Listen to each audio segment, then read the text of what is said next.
আমাদের 2025 হাই মাদ্রাসা আলিম ফাজিল ফাইনাল যে পরীক্ষা, বোর্ড পরীক্ষা, মুর্শিদাবাদ জেলায় আমাদের 41টা সেন্টারের পরীক্ষা হচ্ছে। আমি আমার প্রশাসনের সাহায্য নিয়ে আমার এখানে যে অফিস এবং যে আমার সহকর্মী আছে কিংবা আমার বোর্ড মেম্বার, ডিএলসি মেম্বার, এদের কাছ থেকে আমি শুনেছি যে এখানে খুব ভালো পরীক্ষা হচ্ছে এবং এখানকার ছেলেমেয়েরা খুব সুষ্ঠুভাবে শান্তিপূর্ণভাবে পরীক্ষা দিচ্ছে। তা আমি সেই উদ্দেশ্য নিয়ে ভেবেছিলাম যে একটা সারপ্রাইজ ভিজিট দেবো। আজ যেহেতু হাদিস এবং হাই মাদ্রাসার লাইফ সায়েন্স পরীক্ষা ছিল, তাই আজকে মুর্শিদাবাদ জেলায় এসেছিলাম এবং আমি 5টা সেন্টার ভিজিট করলাম। খুব শান্তিপূর্ণভাবে এবং খুব ভালোভাবে পরীক্ষা হয়েছে। ছেলেমেয়েরা খুব উৎসাহের সঙ্গে পরীক্ষা দিচ্ছে দেখলাম। প্রশ্ন নিয়ে কোনো কমপ্লেন নেই। আজকে ফাজিলের কোনো পরীক্ষা ছিল না। হাই মাদ্রাসা এবং আলিম, হাদিস এবং লাইফ সায়েন্সের জীবন বিজ্ঞানের যে প্রশ্নপত্র, খুব স্ট্যান্ডার্ড প্রশ্ন হয়েছে। আমি জেলার একাধিক ক্রমে সিনিয়র মাদ্রাসা, গার্লস মাদ্রাসা এবং হাই মাদ্রাসা 3টে ক্যাটাগরি মাদ্রাসাতেই ভিজিট করেছি। আমার সঙ্গে আমারই বোর্ডের সহকর্মী আব্দুর রাকিব ছিল, আমাদের board member Mohammad answer Ali সাহেব ছিলেন, প্রত্যেক সেন্টারে সেন্টার সুপার ছিলেন, সেন্টার ইনচার্জ ছিলেন এবং অন্যান্য মাস্টারমশাই ছিলেন। আমি দেখেছি যে পরীক্ষা এখানে খুব সুষ্ঠুভাবে হয়েছে। বিগত দিনের মতোই মুর্শিদাবাদ জেলা আমাদের মাদ্রাসা শিক্ষার ক্ষেত্রে একটা গর্বের জেলা। এখানে মাদ্রাসা বেশি, সেন্টার বেশি, এখানে সর্বোপরি ছাত্রছাত্রীও বেশি। সেই লক্ষ্য নিয়েই আমার এখানে আজকে আসা এবং আমি দেখলাম যে খুব সুন্দরভাবে মুর্শিদাবাদ জেলা প্রশাসনের সাহায্য নিয়ে এবং সার্বিক সবারই সহযোগিতায় খুব সুন্দর পরীক্ষা হচ্ছে। পশ্চিমবঙ্গে মাদ্রাসা বোর্ডের পরিসংখ্যান কি বলছে বর্তমান? পরিসংখ্যান আপনারা লক্ষ্য করছেন প্রত্যেক বছরই তো ছাত্র সংখ্যা আমাদের বাড়ছে এবং এবছরও আমাদের যা এনরোলমেন্ট হয়েছে সেই এনরোলমেন্ট আপনারা দেখেছেন বিগত দিনের থেকে বেশি এবং এবছর পরীক্ষাও বেশি দিচ্ছে, যার জন্য আমাদেরকে নতুন করে আমরা যে এনরোলমেন্টের অনলাইন পোর্টাল করেছিলাম সে পোর্টাল ওপেন করতে হয়েছে। ইভেন সোমবারে পরীক্ষা আমরা শনিবার পর্যন্ত এবং রবিবার সকাল পর্যন্ত আমরা অ্যাডমিট ইস্যু করেছি। সেদিক থেকে ছাত্রছাত্রীদের ড্রপ আউটের সংখ্যাটা কমেছে এবং আমরা লক্ষ্য করেছি যে গত বছর যেমন অনেক ছাত্রছাত্রী স্কুল ছুট হয়েছিল, আপনারা সম্প্রতি সেন্ট্রালের কেন্দ্রের একটা রিপোর্টও দেখেছেন যেখানে ওই সেকেন্ডারি লেভেলে স্কুল ছুট হওয়াটা একটু কমেছে। প্রাইমারি লেভেলে তো পশ্চিমবঙ্গে অনেকটাই নীল হয়েছে। সেক্ষেত্রে আমাদের পরিসংখ্যান বলছে মাদ্রাসা ছাত্র কিন্তু মুর্শিদাবাদ জেলায় বেড়েছে এবং এখানে হাই মাদ্রাসার ছাত্র সংখ্যা তুলনামূলকভাবে ছাত্রীদের থেকে কম থাকে। এবছর আমি একটা জিনিস লক্ষ্য করলাম যে ছাত্র সংখ্যাও কিন্তু এবছর হাই মাদ্রাসাতে বেড়েছে। এটা একটা ভালো দিক যে আমরা মূল শিক্ষাক্ষেত্রে তাদের নিয়ে আসতে পারছি।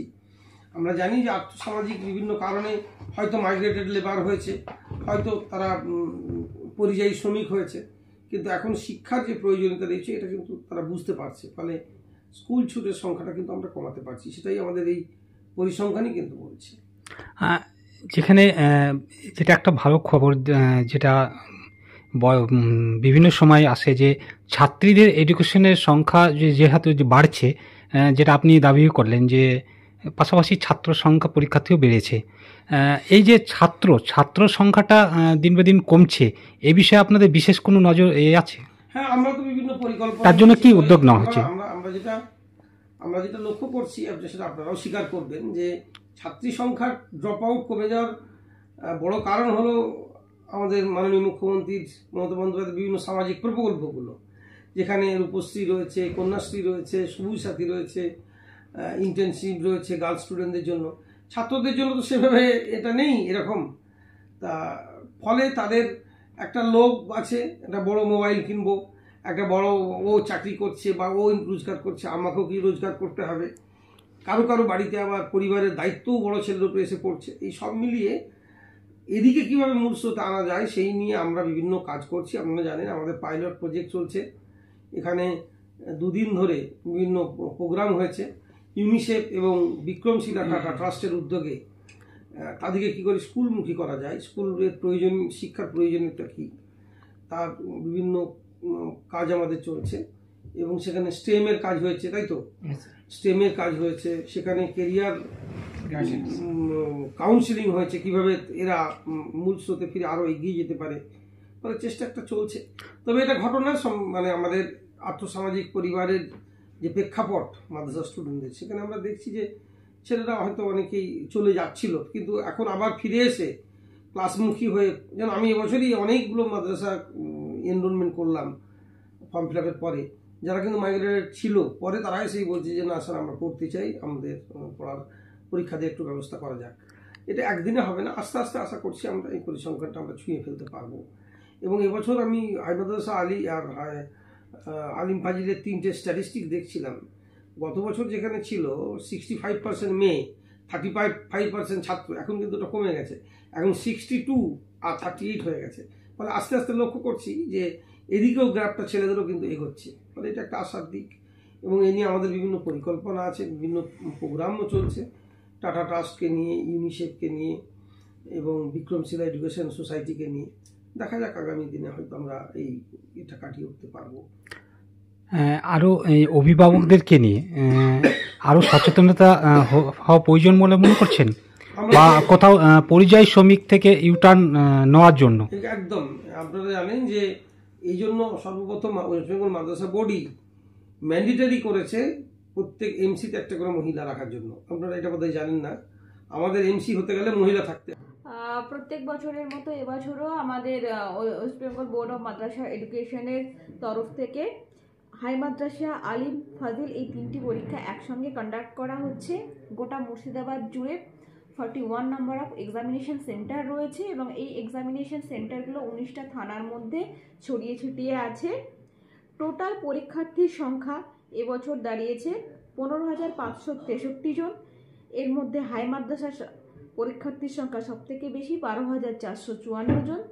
আলিম পরীক্ষার 2,135 জন। ফাজিল পরীক্ষার পরীক্ষার্থী হচ্ছে 974 জন। একটা লক্ষণীয় বিষয় হলো যে আমাদের কিন্তু পুরুষ পরীক্ষার্থীদের তুলনায় মহিলা পরীক্ষার্থীর সংখ্যা প্রায় দ্বিগুণ। আলিম, ফাজিল এবং হাই মাদ্রাসা এই 3 পরীক্ষা মিলিয়ে মোট পুরুষ পরীক্ষার্থীর সংখ্যা 5,259, সেইখানে মহিলা পরীক্ষার্থীর সংখ্যা এই 3টে পরীক্ষায় 10,304, প্রায় দ্বিগুণ। আলিম, ফাজিল, হাই মাদ্রাসা পরীক্ষার প্রথম দিন অনুষ্ঠিত হলো। এখনো পর্যন্ত যতটা খবর আছে নির্বিঘ্নেই গোটা মুর্শিদাবাদ জেলায় পরীক্ষা হয়েছে এবং পরীক্ষার আগে আমরা ডিস্ট্রিক্ট লেভেলে মিটিং করে নিয়েছি। সেখানে আমাদের আরটিও ছিল, হেলথ ছিল, WPSC-DCL এর লোকজন ছিল, আর আমাদের সমস্ত পরীক্ষা সেন্টারের সেন্টার সুপারিনটেন্ডেন্ট এবং সেন্টার ইনচার্জ প্রত্যেকে উপস্থিত ছিলেন। তো যে যে ব্লকগুলোতে পরীক্ষা হচ্ছে, তো তারই ফলশ্রুতি হিসেবে আমরা এবছর পরীক্ষাটা এখনো পর্যন্ত নির্বিঘ্নে সম্পাদন করতে পেরেছি। আর পরীক্ষার্থীদের উদ্দেশ্যে আমার বলা থাকবে, সরকার সমস্ত রকম ব্যবস্থা রেখেছে, সুন্দরভাবে সৎ উপায়ে পরীক্ষা তোমরা দাও, কোনো রকম অসৎ উপায় অবলম্বন করো না। কোনো রকম হেলথ ইস্যু হলে সিএমএইচের তরফ থেকে ইনস্ট্রাকশন দেওয়া আছে, ভ্রাম্যমাণ মেডিকেল গাড়ি রয়েছে, অথবা ব্লকের তরফ থেকেও নিকটবর্তী যে স্বাস্থ্যকেন্দ্র সেখানেও যোগাযোগ করা হবে। সেই রকম করে আমরা অ্যারেঞ্জমেন্ট করে রেখেছি। আশা করছি প্রত্যেকের পরীক্ষা খুব ভালো হবে।